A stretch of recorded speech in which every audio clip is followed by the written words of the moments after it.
اور یہی خون جو ان کی شہادت کا ذریعہ بنا انشاءاللہ آنے والے وقت میں تمہاری سیاست کو سندھ کی سرزمین میں دفن کر کے رکھ دے گا۔ نعرہ تکبیر! اللہ اکبر!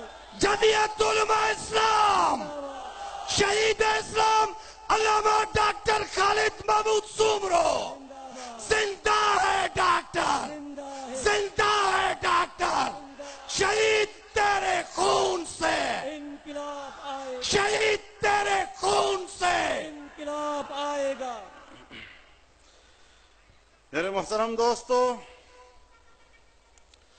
آج جس طرح امت مظلوم ہے، آج جس طرح پوری امت اسلامی آزمائش کے دور سے گزر رہی ہے، پاکستان میں بھی مذہبی دنیا اور اسلام جن کی شناخت ہے، مذہب جن کی شناخت ہے، وہ بھی آزمائش سے گزر رہے ہیں۔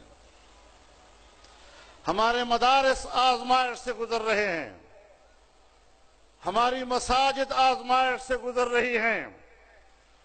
آپ دعا دیں جمعیت علماء اسلام کو۔